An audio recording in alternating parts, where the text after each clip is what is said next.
Earlier this week, The Hill ran an op-ed by a physician here in the United States, and this physician actually made the case as to why Medicare for All is the best possible system for the United States moving forward, and more importantly, why a public option is basically trash. The doctor laid out 3 points. First and foremost, a public option does not lead to universal health care or savings. And that is true. As I have said in the past, if the government offers a program, but that program is not universal for everybody, and that program has a budget that comes up every year for a vote, because that's what budgets are, it will eventually be slashed, it'll eventually be cut, it'll be challenged in court, just like Obamacare is, it'll be stripped down to its barest form and eventually destroyed. That's what a public option would do. Eventually, another Republican president would come along, if we get a public option from the next Democrat, and they would say, we don't need this. We've got the private sector out there and they're doing great work. We're gonna stop doing it. But universal health care coverage, on the other hand, couldn't exactly do that without pissing off about 300 million people, right? Because suddenly, if every single person in this country has health care coverage and no payment due at point of service, and then you say, no, we're going back to the old way. Yeah, you're going to have a full-blown revolution on your hands, and you're quickly going to realize that, oh, wait, we can't do this. This thing, I guess, is here to stay. That's the difference between the two, and I firmly believe that. Now, as for the other point there, it doesn't reduce costs. That's true. The argument we're seeing now is that a public option would reduce the cost of private insurance because, hey, there's a new competitor in the market, right? Insurance companies don't care, and you're an idiot if you think they do. People, millions of people, over the last 20 years have been losing their health insurance because they simply can't afford it.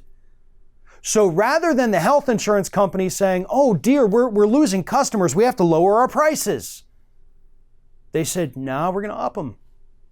If you can't afford it, fine, die. We don't care. We're going to keep raising prices. They just raised prices again this year. They don't care. They're not going to lower their prices because there's another option out there. They don't do that. They don't work like the rest of the alleged free market supply and demand system does. You know, if you make TVs for a living and you price them at $2,000 and nobody buys them, what do? You lower that price. It's not that way with health insurance. The health insurance company says, you can't afford what we got? That's too bad, man. That's too bad. It's like a bad drug dealer at that point. Nah, man, that's how much it is. You want this good stuff, you got to pay that price. If not, you can get out of here. It's the mafia. And that's what we're dealing with. And doctors know because they deal with it every day. So on to the point number 2 from the doctor. A public option adds another fragment to an already ridiculous amount of fragmentation in healthcare. Now, this is the part that doctors know better than anybody else. And the doctor goes on to explain it, saying that on average, doctors spend about $85,000 per year having to deal with health insurance paperwork. 3 weeks out of their lives every year having to deal with insurance company paperwork and the back and forth and all of this. So they actually lose $85,000 a year on just the fragmentation, as they call it, of the healthcare system. Filing here, talking here, dealing with this, what is covered. The other one he talks about in this is the fact that each insurance company today is covering fewer and fewer doctors. They're shrinking their networks and not expanding them. So even if you do have insurance, your options are being more limited now than ever. And the final point the doctor makes says a public option will not stop the greed machines of the insurance industry. And that kind of ties back into that first point. They're greedy. They want that money. They're making hundreds of billions of dollars per year apiece. Their CEOs are pulling in $10, $30, $50 million a year, depending on how big the insurance company is. These folks aren't hurting for money, and they're damn sure not about to give it up. They won't have to give it up with a public option. They can keep gouging people for their services.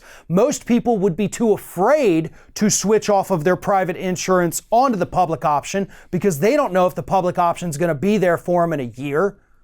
It's a terrifying thought. And then Republicans will use that to say that the public option failed because not many people signed up for it. There's only one solution, and that is what this doctor and so many other doctors and so many other politicians have told us. The only solution is Medicare for all. Anything else is not even a Band-Aid on the system. It's just adding more complications to a system that's already broken.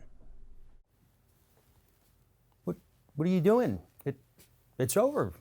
The video's over. I'm done complaining about everything, and that's it. The end. Leave. Well, okay, if you're going to stick around, maybe you should give us a like, a comment, a share, or just subscribe to stay connected with all of our content.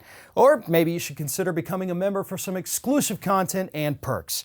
Just follow the link in the description. Now, go. Just go.